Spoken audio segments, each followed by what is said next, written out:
ವೇದಿಕೆ ಮೇಲಿರುವ ನನ್ನ ಸ್ನೇಹಿತರಿಗೆ, ತಮ್ಮೆಲ್ಲರಿಗೂ ಪ್ರತಿಯೊಬ್ಬರಿಗೂ ಈ ನಿಮ್ಮ ರಮೇಶನ ಪ್ರೀತಿಯ ಸಿಹಿ ನಮಸ್ಕಾರಗಳು. ಕಳೆದ 30 ವರ್ಷಗಳಿಂದ ನಿಮ್ಮನ್ನೆಲ್ಲ ನೋಡ್ಕೊಂಡ್ ಬಂದಿದ್ದೀರಿ. ಎಲ್ಲ ನನಗೆ ಪರಿಚಯ ಇರೋರನ್ನೇ.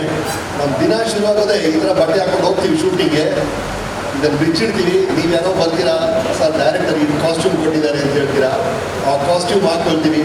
ಕೊನೆಯವರೆಗೂ ನೀವು ಕೊಟ್ಟಂಥ ಕಾಸ್ಟ್ಯೂಮಲ್ಲಿ ಆ್ಯಕ್ಟ್ ಮಾಡಿ ಮತ್ತೆ ಮನೆಗೆ ಹೋಗ್ಬೇಕಾದ್ರೆ ಮತ್ತೆ ಈ ಕಾಸ್ಟ್ಯೂಮ್ ಹಾಕೊಂಡು ಹೋಗ್ತೀವಿ. ಹಾಗಾಗಿ ಪ್ರತಿದಿನ ನನ್ನ ದಿನ ಶುರುವಾಗೋದೇ ನಿಮ್ಮಿಂದ, ಕೊನೆಯಾಗೋದು ನಿಮ್ಮಿಂದ. ಇದೇ ಅಂದರೆ ಎಂತೆಂಥ ಹುಡುಗರು ಸರ್. ಒಂದಿನ ನನ್ನ ರಾಜ ಮಾಡಿದ್ದೀರಾ, ಒಂದಿನ ನನ್ನ ಪೊಲೀಸ್ ಮ್ಯಾನ್ ಮಾಡಿದ್ದೀರಾ, ಒಂದಿನ ಲಾಯರ್ ಮಾಡಿದ್ದೀರಾ. ನಾವೆಲ್ಲ ಪಾತ್ರಗಳು ಮಾಡ್ತೀವಿ ಅಂದರೆ ಅದಕ್ಕೆ ಬಹಳ ಮುಖ್ಯ ಸಪೋರ್ಟ್ ಸಿಗೋದು ಈ ಉಡುಪುಗಳಿಂದ, ವಸ್ತ್ರಗಳಿಂದ. ಅದಕ್ಕೆ ಕೊಟ್ಟಿರೋರು ನೀವು. ಎಂತೆಂಥ ಇನ್ಸಿಡೆಂಟ್ಸ್ ನೆನಪಾಗುತ್ತೆ ನನಗೆ ಅಂದರೆ, ನಾವು ಕುರಿಗಳು ಅಂತ ಚಿತ್ರ ಮಾಡ್ತಾ ಇದ್ವಿ. ಅದರಲ್ಲಿ ಒಂದು ಸನ್ನಿವೇಶದಲ್ಲಿ ನಾನು ಸರಿ ಕಣ್ ಕಾಣಲ್ಲ, ಹಾವನ್ನ ಬೆಲ್ಟ್ ಥರ ಹಾಕೊಂಡ್ಬಿಟ್ಟಿದ್ದೀನಿ. ಇದು ನೋಡಕ್ಕೆ ಜನಕ್ಕೆ ಬಹಳ ತಮಾಷೆ ಅನಿಸ್ಬೋದು, ಬಟ್ ಹಾವು ಹೆಂಗ್ ಬೆಲ್ಟ್ ಲೂಪ್ ಒಳಗೆ ಹೋಗುತ್ತೆ.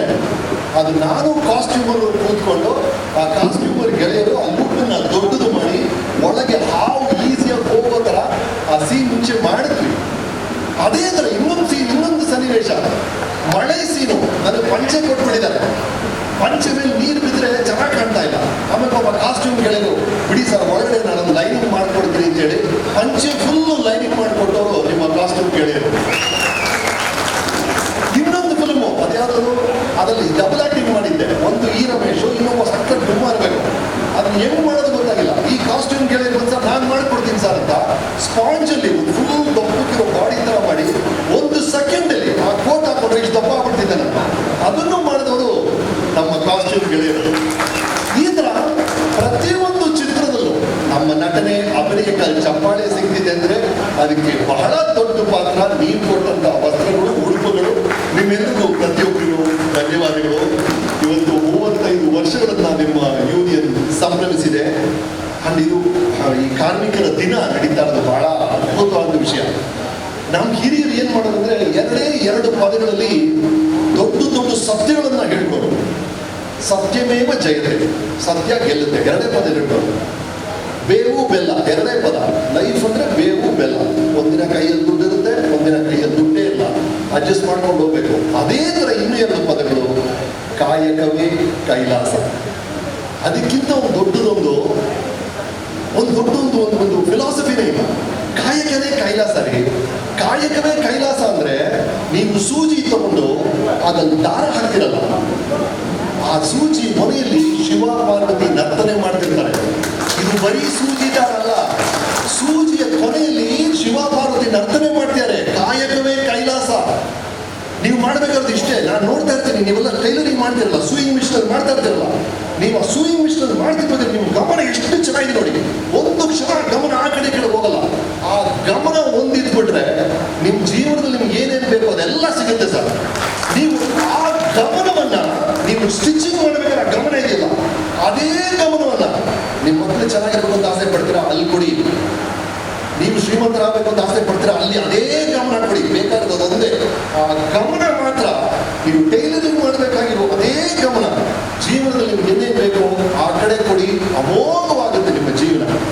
ನಾನು ಹೇಳ್ತಿದ್ದಿಲ್ಲ, ನೀವು ಆಸೆ ಪಡ್ತಿರೋ ಪ್ರತಿಯೊಂದು ವಿಷಯ, ನೀವೇನೇನು ಆಸೆ ಪಡ್ತಿರೋ ಗೊತ್ತಿಲ್ಲ ನನಗೆ. ನಿಮ್ಮ ಆಸೆಗಳು ಏನೇ ಇರ್ಬೋದು ಅದೆಲ್ಲ ನಿಮ್ಮ ಒಳಗೆ ಇದೆ ಸರ್. ನಿಮ್ಮ ಒಳಗೆ ಇದೆ, ನೀವು ಹೊರಗಡೆ ಹುಡುಕ್ಲೇಬೇಕಾಗಿಲ್ಲ. ಆದರೆ ಅದನ್ನು ತಲುಪೋಕಿರೋ ಒಂದೇ ಒಂದು ದಾರಿ ನಿಮ್ಮ ಕಾಯಕ, ನಿಮ್ಮ ಕೆಲಸ ಒಂದೇ ನಿಮ್ಗೆ ದಾರಿ. ಆ ಕೆಲಸದಲ್ಲಿ ದಯವಿಟ್ಟು ಅದನ್ನ ಅದ್ಭುತ ಮಾಡಿ ಸರ್, ಪ್ರೀತಿಯಿಂದ ಮಾಡಿ ಸರ್. ಹೊರಗಲೇಬೇಡಿ. ಏನೇ ಕೆಲಸ ಆಗಲಿ ಆ ಕೆಲಸವನ್ನ ಪ್ರೀತಿಯಿಂದ ಮಾಡಿ. ಆಗ್ಬೇಕಾದ್ರೆ ಒಂದೇ ಒಂದು ವಿಷಯ, ಎಲ್ಲರೂ ಸೂಜಿ ದಾರದಲ್ಲಿ ಹೊಲಿತಾ ಇದ್ರು. ಸೂಜಿ ಒಂದು ಕಡೆ ಶಾರ್ಪ್ ಆಗಿರುತ್ತೆ, ಅದು ಮೊನೆ ಅಂತ ಕರಿತೀವಿ. ಇನ್ನೊಂದು ಕಡೆ ಕಣ್ಣಿರುತ್ತೆ, ಆ ಕಣ್ಣಲ್ಲಿ ದಾರ ಹಾಕ್ತಾರೆ. ಇದೇ ನಡೀತಾ ಇದೆ. ಒಬ್ಬನೇ ಮನುಷ್ಯ ಮಾಡ್ತಾ ಇದ್ದ, ಒಂದಿನಕ್ಕೆ 20 ಶರ್ಟ್ ಮಾಡ್ಬೋದು. ದಿಢೀರಂತ ಒಬ್ಬ ಮನುಷ್ಯನ ತಲೆ ನೋಡಿದ್ದು, ಈ ಮೊನೆ ಯಾಕೆ ಒಂದು ಕಡೆ ಇರಬೇಕು, ಕಣ್ಣು ಯಾಕೆ ಇನ್ನೊಂದು ಕಡೆ ಇರಬೇಕು? ಎರಡು ಒಂದೇ ಕಡೆ ಇದ್ರೆ ಮಿಷಿನ್ ಈ ಕಡೆ ಹಿಡಿಬೋದು. ಆವಾಗ ಟೈಲರಿಂಗ್ ಮಿಷಿನ್ ಹುಟ್ಟಿತು. ಟೈಲರಿಂಗ್ ಮಿಷಿನ್ ಹುಟ್ಟಿದ ಕಾರಣ ಮೊನೆ ಮತ್ತು ಕಣ್ಣು 2 ಒಂದೇ ಕಡೆ ಇರ್ತಾವ. ಇಷ್ಟು ದಿನ ಉಲ್ಟಾ ಇತ್ತು. ಅದು ಒಂದು ಮಾಡಿದಲ್ಲಿ ಸೂಯಿಂಗ್ ಮಿಷಿನ್ ಬಂತು. ಒಂದೇ 1000 ಶರ್ಟ್ ಹೊಲಿಯುವಂತ ಶಕ್ತಿ ಬಂತು. ನಾನು ಏನ್ ಹೇಳ್ತಾ ಇದ್ದೀನಂದ್ರೆ, ಒಂದು ವರ್ಷ ಹೀಗೆ ನಡೀತಾ ಇರುತ್ತೆ, ಇದನ್ನೇ ಮಾಡ್ತಾ ಇರ್ತೀವಿ, ಬೇಕಾಗಿಲ್ಲ. ಉಲ್ಟಾ ಯೋಚನೆ ಮಾಡಿ, ನಿಮ್ಮ ಜೀವನವನ್ನ ನೀವು ಮಾಡ್ತಾ ಇದ್ದನ್ನೇ ಮಾಡ್ತಾ ಇದ್ರೆ ನಿಮ್ ಜೀವನ ಹೇಗೆ ನಡೀತಾ ಇದೆಯೋ ಹಾಗೆ ನಡೀತಾ ಇರುತ್ತೆ.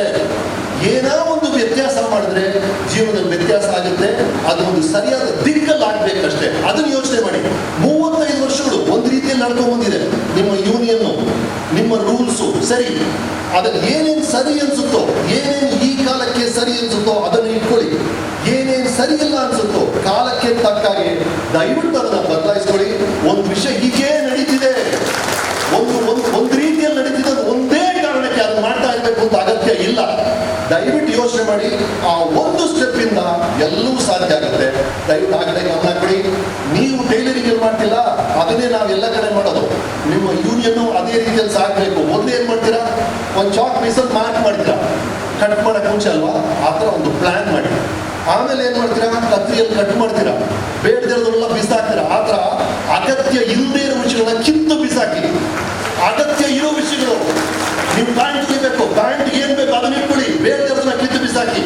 ಮೂರನೇದು, ಒಲಿರಿ, ಜೊತೆಗಿರಿ. ಎಷ್ಟು ಜೊತೆಗಿರ್ತೀರೋ, ಎಷ್ಟು ಸಾಮೂಹಿಕವಾಗಿ ಒಂದು ಚೌಕಾಸಿನ ಮಾಡೋದು ಸುಲಭ ಆಗುತ್ತೆ. ಕಲೆಕ್ಟಿವ್ ಬಾರ್ಗೇನಿಂಗ್ ಅಂತ ಹೇಳ್ತಾರೆ. ಒಬ್ಬ ಹೋಗಿ ಕೇಳೋದಕ್ಕೂ 100 ಜನ ಜೊತೆ ಕೇಳೋದಕ್ಕೂ ಬಹಳ ವ್ಯತ್ಯಾಸ ಇದೆ. ಹಾಗ ಒಲಿರಿ, ಜೊತೆಗಿರಿ. ಕೊನೆಗೆ ಏನ್ ಮಾಡ್ತೀರಾ, ಬಟ್ಟೆ ಹೊಲಿದ ಮೇಲೆ ಇಸ್ತ್ರಿ ಮಾಡ್ತೀರಲ್ವಾ, ಆ ಸುತ್ತನೆಲ್ಲ ತೆಗಿತೀರಲ್ಲ, ಸಣ್ಣ ವ್ಯತ್ಯಾಸಗಳಿರುತ್ತೆ. ನಿಮ್ಮೊಳಗೆ ಮನಸ್ತಾಪಗಳಿರುತ್ತೆ, ಸಣ್ಣ ಈಗೋ ಇರುತ್ತೆ. ಅದನ್ನೆಲ್ಲ ಅಯನ್ ಮಾಡಿ ತೆಗೆದು ಬಿಸಾಕಿ ನಿಮ್ಮ ಯೂನಿಯನ್ ಅದ್ಭುತವಾಗಿರುತ್ತೆ. ಇವತ್ತು ಕಾರ್ಮಿಕರ ದಿನ. ಬೆಳಗ್ಗೆ ನಾನು ಹೊರಡ್ತಿದ್ದೆ ಸರ್, ಹೊರಡ್ತಿದ್ರೆ ನೋಡ್ತೀನಿ ಈ ಶರ್ಟು ಇದು ನೀವ್ಯಾರೋ ಹೊಲಿಸ್ಕೊಟ್ಟಿದ್ದು ಸರ್, ಈ ವಾಚು ಯಾರೋ ಕಾರ್ಮಿಕರು ಮಾಡಿ ಕೊಟ್ಟಿದ್ದು ಸರ್, ಈ ಮೊಬೈಲ್ ಕಾರಲ್ಲಿ ಆ 1000 ಕಾರ್ಮಿಕರ ಕೊಡುಗೆ ಸರ್. ಹೊರಗಡೆ ಬರ್ತೀನಿ, ಆ ರಸ್ತೆ ಮಾಡಿದ ಯಾರೋ ಕಾರ್ಮಿಕರು, ಆ ಫ್ಲೈಓವರ್ ಮಾಡಿದ ಯಾರೋ ಕಾರ್ಮಿಕರು, ಎದುರುಗಡೆ ಇರೋ ಸ್ಕೂಲು, ಈ ಕಡೆ ಸಾಲ್ ಮನೆಗಳು, ಎಲ್ಲವೂ ಕಾರ್ಮಿಕರು ಮಾಡಿದ್ದು ಸರ್. ಪ್ರತಿ ಹೆಜ್ಜೆಯಲ್ಲೂ ನಮ್ಮ ಜೀವನ ನಡೆಯೋಕ್ಕೆ ಕಾರಣ ನಿಮ್ಮಂತ ಕಾರ್ಮಿಕರು. ಈ ಕಾರ್ಮಿಕರು ಇಲ್ಲಿ ಚಿತ್ರಕಲಾ ಪರಿಷತ್ತಲ್ಲಿ ಬೇರೆ ಬೇರೆ ಚಿತ್ರಗಳಿರುತ್ತೆ. ಆ ಚಿತ್ರ ಯಾಕೆ ಅದ್ಭುತವಾಗಿ ಕಾಣುತ್ತೆ ಅಂದ್ರೆ, ಅಲ್ಲಿ ಹಳದಿ ಕಲರ್ ಒಂದು ಸೂರ್ಯ ಇರುತ್ತೆ, ಹಸಿರು ಕಲರ್ ಒಂದು ಗಿಡ ಇರುತ್ತೆ, ಎಲ್ಲ ಬಣ್ಣಗಳು ಸೇರಿದ್ರೆ ಚಿತ್ರ. ಹಾಗೆ ಬೇರೆ ಬೇರೆ ವೃತ್ತಿಗಳು, ಬೇರೆ ಬೇರೆ ಕೆಲಸಗಾರರು, ಬೇರೆ ಬೇರೆ ಶ್ರಮಿಕರು ಸೇರಿದ್ರೇನೆ ಸಮಾಜ. ಹಾಗಾಗಿ ಎಲ್ಲ ಶ್ರಮಿಕರಿಗೂ, ಎಲ್ಲ ವರ್ಗದ ಶ್ರಮಿಕರಿಗೂ ನೀವು ಮಾಡುವಂತ ಕೆಲಸದ ಬಗ್ಗೆ ನನ್ಗೆ ಗೌರವ ಇದೆ, ನನ್ಗೆ ಬಹಳ ಗೌರವ ಇದೆ. ನಿಮ್ಮೆಲ್ಲರಿಗೂ, ಕಾರ್ಮಿಕರು ಎಲ್ರಿಗೂ ಸಲ್ಯೂಟ್. ಹೋಗ್ಬಾರ್ದಾನೆ ಓಟ್ ಹಾಕಿದೀವಿ, 5 ವರ್ಷಕ್ಕೊಂದ್ಸಲ ಬೇರೆ ಬೇರೆ ಪಕ್ಷಗಳು ಓಟ್ ಹಾಕ್ತೀವಿ, ಆದ್ರೆ ಜೀವನ ಪೂರ್ತಿ ನಮ್ಮ ಮತ ಕಾರ್ಮಿಕರಿಗೆ ಒಳ್ಳೆದಾಗಿ. ಸಂಘದ ಕುರಿತು ತಮ್ಮ ಮಾತು ಮಾಡಬಹುದು. ಜೋಶಪ್ಪ ಬಂದಿದ್ದಾಗ ಮಾಡಿ.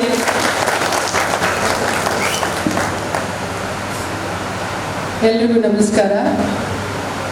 ನನಗೆ ಇನ್ನೂ ಜ್ಞಾಪಕ ಇದೆ, ನಾನು ಫಸ್ಟ್ ಸಿನಿಮಾ ಸವ್ಯಸಾಚಿಗೆ ಬಂದಾಗ ನಮ್ಮ ಕಾಸ್ಟ್ಯೂಮರ್ ತುಂಬ ಹೆಲ್ಪ್ ಮಾಡಿದ್ರು. ನಾನು ಇನ್ನೂ ಸಣ್ಣ ಇದ್ದೆ, ತುಂಬ ಕಷ್ಟಪಡ್ತಾಯಿದ್ರು. ಹೋಮ್ ಟೈಮಲ್ಲೂ ಅಷ್ಟೇ ಇಷ್ಟಿಷ್ಟು ಉದ್ದ ಬ್ಲೌಸ್ ಇದೆ, ಹೆಂಗೆ ರೆಡಿ ಮಾಡೋದು ಅಂತ.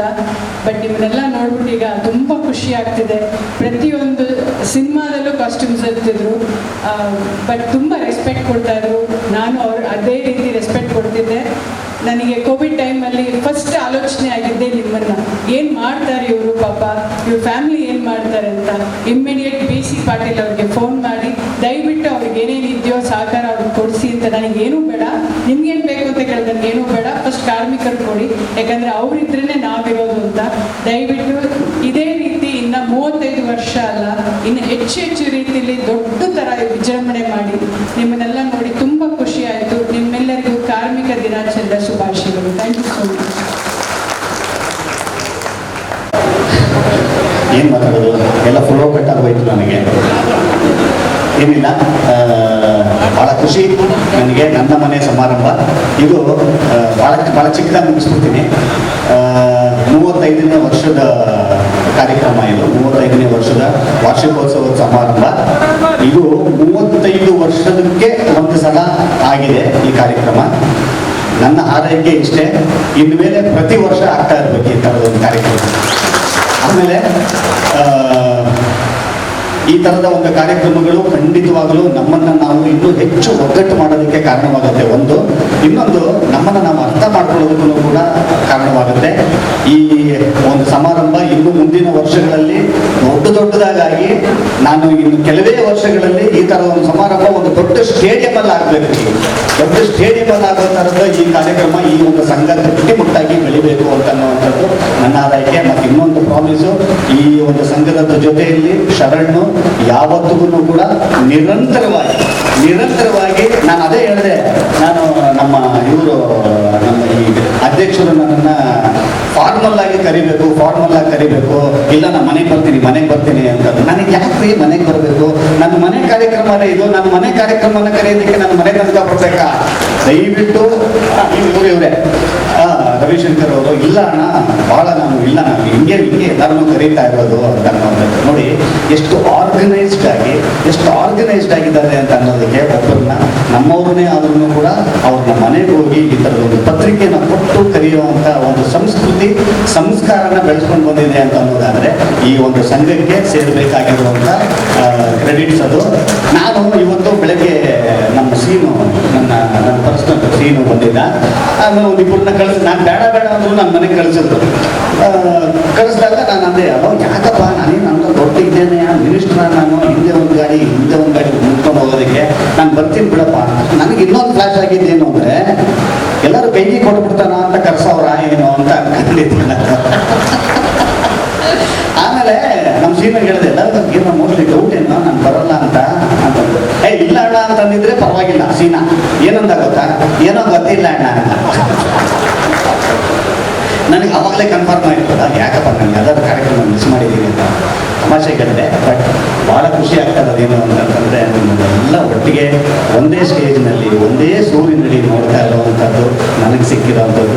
ನಿಮ್ಮನ್ನೆಲ್ಲ ನೋಡ್ಕೊಂಡು ಬೆಳೆದಿದ್ದೀನಿ ನಾನು.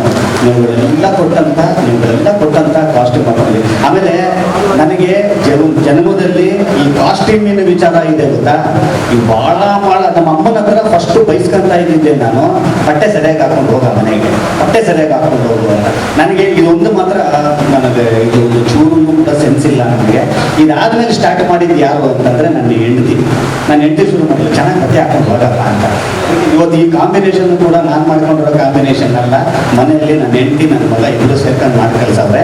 ಇದೇನಾದ್ರು ಚೆನ್ನಾಗಿಲ್ಲ ಅಂದರೆ ದಯವಿಟ್ಟು ನನಗಲ್ಲ, ಅವ್ರಿಗೆ ಬೈಗಿಲ್ಲ. ಏನಕ್ಕೆ ಅಂತ ಕೇಳಿ, ನಾನು ಭಾಳ ಸ್ಕ್ರ್ಯಾಚಿಂದ ನನ್ನ ಲೈಫನ್ನು ಸ್ಟಾರ್ಟ್ ಮಾಡಿದ್ದು ನಿಮ್ಮೆಲ್ಲರಿಗೂ ಗೊತ್ತು. ನಮ್ಗೆ ಹೆಂಗಿತ್ತು ಅಂತಂದರೆ ಎಲ್ಲ ಫ್ರೆಂಡ್ಸ್ ಎಲ್ಲ ಭಾಳಷ್ಟು ವರ್ಷಗಳು ಈ ಫ್ರೆಂಡ್ಸ್ ಕ್ಯಾರೆಕ್ಟರೇ ಮಾಡ್ಕೊಂಡು ಬರ್ತಾ ಇದ್ದಿದ್ದು. ನಮ್ಗೆ ಹೆಂಗೆ ಕಾಸ್ಟ್ಯೂಮ್ಗಳು ಇರ್ತಿತ್ತು ಅಂತಂದರೆ ನಿಮಗೆಲ್ಲ ಚೆನ್ನಾಗಿ ಗೊತ್ತು. ಒಂದಿಷ್ಟು ಕಾಸ್ಟ್ಯೂಮ್ ಇಟ್ಟಿರುವಲ್ಲಿ ನಾವು ಹೋಗ್ಬಿಟ್ಟು ನಮ್ಮ ಸೈಜ್ಗೆ ಒಂದು ಏನಾಗುತ್ತೋ ಅದನ್ನ ಹಾಕೊಂಡು ಹೋಗ್ತಾ ಇರೋವಂಥದ್ದು. ಹೀಗೆ ಹಾಕೊಂಡು ಹೋಗ್ತಾ ಇರ್ತೀನಿ. ಸರಿ, ಒಂದು ಸಿನಿಮಾದ ಹೇಳ್ತೀನಿ, ಒಂದು ಚಿಕ್ಕದೊಂದು ಹೇಳ್ತೀನಿ ಮ್ಯಾಟ್ರು. ತುಂಬ ಸೀನಿಯರ್ ಮೋಸ್ಟ್ ಕಾಸ್ಟ್ಯೂಮ್ ಅದು. ಅಣ್ಣ ಕಾಸ್ಟ್ಯೂಮ್ ಅಣ್ಣ ಅಂತಂದ್ರೆ ಅಲ್ಲಿದೆ ಅಲ್ಲ, ಹೋಗು ಒಂದಿಷ್ಟು ಇದಾವಲ್ಲ ಅಲ್ಲಿ, ಯಾವುದೋ ನಿಮ್ಮ ಸೈಜ್ಗೆ ಯಾವ್ದು ಆಗುತ್ತೆ ಅದನ್ನು ಹಾಕೊಂಡು ಹೋಗು ಅಂತ. ಸರಿ ಹಾಕ್ಕೊಂಡು ಹೋದೆ. ಒಂದು ಸೀನು ಆಯಿತು, ಬಂದೆ. ಅವ್ರು ನನಗೆ ಕೊಟ್ಟಂತ ಅಂದರೆ ನನ್ನ ಕಾಸ್ಟ್ಯೂಮು ಸೆನ್ಸ್ ಹೇಗಿದೆ ಅಂತ ಕೇಳಿ ಹೇಳ್ತೀನಿ, ಎಷ್ಟು ಚೆನ್ನಾಗಿದೆ ಅಂತ. ಅವ್ರ ಅಣ್ಣ ಬಂದರು, ಅಣ್ಣ ಇದನ್ನೇ ಹಾಕೊಂಡು ಹೋಗಿದೆ ಬೈಲಿ ಅಂತ ಕರೆದ್ರು ನನ್ನ. ಬಂದೆ. ನನಗೆ ಅವರು ಕೊಟ್ಟಂಥ ಅತ್ಯದ್ಭುತವಾದಂಥ ವಿಶ್ಲೇಷಣೆ ಮತ್ತು ಅವಾರ್ಡ್ ಏನು ಅಂತ ಕೇಳಿದ್ರು.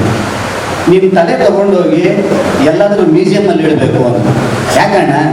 ಅಲ್ಲ ಕಣೋ, ಅಷ್ಟು ಕಾಸ್ಟ್ಯೂಮಲ್ಲಿ ಅವರು ಅದರಲ್ಲೂ ಹುಡುಕಿ ಪಡುಕಿ ಅಷ್ಟರಲ್ಲೂ ಚೆನ್ನಾಗಿಲ್ಲ ಇರೋದೇ ಹಾಕೊಂಡು ಹೋಗಿದೆಯಲ್ಲ ನಿನಗೆ ಏನು ಹೇಳಬೇಕು ನಾನು ಅಂದರೆ ಇಷ್ಟು ನನಗೆ ಕಾಸ್ಟ್ಯೂಮಿನ ವಿಚಾರವಾಗಿ ಅಷ್ಟೇನು ಸೆನ್ಸ್ ಇಲ್ಲದೆ ಇರೋವಂಥ ನಾನು ಒಂದು 100-120 ಸಿನಿಮಾಗಳು ನನ್ನನ್ನು ಅಷ್ಟು ಚೆಂದ ಕಾಣಿಸೋ ಹಾಗೆ ನೀವು ಪ್ರತಿಬಿಂಬಿಸಿದ್ದೀರಿ ಅಂತ ಅನ್ನೋದಾದರೆ ಅದೆಲ್ಲ ಕ್ರೆಡಿಟ್ಸು ಇವುಗಳಿಗೇ ಸೇರಬೇಕು. ನಾನು ನಿಮ್ಮಗಳ ವಿಚಾರವಾಗಿ ನಾನು 1 ಅವರ್ ಹೇಳಿದ್ರೂ ಕೂಡ ಸಾಲದು. ಪರಿಶ್ರಮ ಮತ್ತು ತಾಳ್ಮೆ, ಪರಿಶ್ರಮ ಪ್ಲಸ್ ಮತ್ತೆ ತಾಳ್ಮೆ ಈಸ್ ಈಕ್ವಲ್ ಟು ಈ ಸಂಘ ಅಷ್ಟೇ. ನೀವು ಎಲ್ಲಿ ತನಕ ನಿರಂತರವಾಗಿ ಗಟ್ಟುಮುಟ್ಟಾಗಿ ಇರ್ತಿರೋ ಅಲ್ಲಿ ತನಕ ನನ್ನ ಥರದ ಒಬ್ಬ ಕಲಾವಿದರು ಸ್ಕ್ರೀನ್ ಮೇಲೆ ಅಷ್ಟು ಚೆಂದ ಕಾಣಿಸ್ತಾ ಇರ್ತಾನೆ. ದೇವರು ಆದಷ್ಟು ಆದಷ್ಟು ಆದಷ್ಟು ಹೆಚ್ಚು ನಿಮ್ಮನ್ನೆಲ್ಲರಿಗೂ ಶಕ್ತಿಯುತವಾಗಿ ನೀಡಲಿ. ಎಲ್ಲ ಥರದಲ್ಲೂ ಕೂಡ ಆರೋಗ್ಯವಾಗಿ ಮತ್ತು ಆರ್ಥಿಕವಾಗಿ ಎಲ್ಲ ಥರದಲ್ಲೂ ಕೂಡ ಭಗವಂತ ನಿಮ್ಗೆ ಒಳ್ಳೇದು ಮಾಡಲಿ. ಮತ್ತೆ ಮತ್ತೆ ಸಿಗ್ತಾ ಇರೋಣ. ಇದು ಬರೀ 35 ವರ್ಷಕ್ಕೆ ನಿಂತ್ಕೊಂಡು ಬಂದು 36 ಆಗಬೇಕು, 37 ಆಗಬೇಕು, 350 ಆಗಬೇಕು ಅಂತ ಹೇಳ್ತಾ ಮತ್ತೊಮ್ಮೆ ಈ ಕಾರ್ಯಕ್ರಮಕ್ಕೆ ನನ್ನನ್ನು ಬರಮಾಡ್ಕೊಂಡಿದ್ದಕ್ಕೆ ನಿಮ್ಮೆಲ್ಲರಿಗೂ ಧನ್ಯವಾದ ಹೇಳ್ತೀನಿ. ಜೈ ಹಿಂದ್, ಜೈ ಕರ್ನಾಟಕ. ಇವತ್ತಿನ ದಿನ ನಿಮ್ಮ ಸಂಘದ ಲೋಗೋವನ್ನು ಬಿಡುಗಡೆ ಮಾಡಿದ್ದೀರಿ. ನಿಮಗೆಲ್ರಿಗೂ ಮೇ ದಿನಾಚರಣೆಯ ಶುಭಾಶಯಗಳು. ರಮೇಶ್ ಅವರು ಮಾತಾಡಿದ್ರು, ಬಹಳ ಅತ್ಯುತ್ತಮವಾದಂಥ ನೆನಪುಗಳನ್ನು ತಂದುಕೊಟ್ರು. ನಂತರ ಶರಣ್ ಅವರು ಮಾತಾಡಿದ್ರು, ಮಂಜು ಅವರು ಮಾತಾಡಿದ್ರು, ಮಣಕಾರ್ ಮಾತಾಡಿದ್ರು, ಸುರೇಶ್ ಅವರು ಮಾತಾಡಿದ್ರು. ಬಹಳ ತಾತ್ವಿಕ ಅನ್ನುವಂಥ ಅಂಶವನ್ನು ಮಾತಾಡಿದ್ರು. ಜೊತೆಗೆ ನಾನು ಒಂದೇ ಒಂದು ಮಾತು ಹೇಳೋದಕ್ಕೆ ಇಚ್ಛೆ ಪಡ್ತೀನಿ. ಸಂಘಟನೆ ನಮಗೆ ಬಹಳ ಅವಶ್ಯಕತೆ ಇದೆ. ಎಲ್ಲರೂ ಕೂಡ ಒಂದು ಸಂಘಟನೆಯ ಮೂಲಕ ಸಂಘರ್ಷವನ್ನ ಬೆಸೆದಲೆ ಸಾಮರಸ್ಯದಿಂದ ನಮ್ಮ ಬದುಕನ್ನು ಕಟ್ಟಿಕೊಳ್ಳೋಣ ಅಂತ ಅನ್ನೋ ಒಂದು ಮಾತನ್ನು ಹೇಳಿ ನನ್ನ ಮಾತನ್ನು ಮುಗಿಸ್ತೀನಿ. ಯಾಕೆಂದ್ರೆ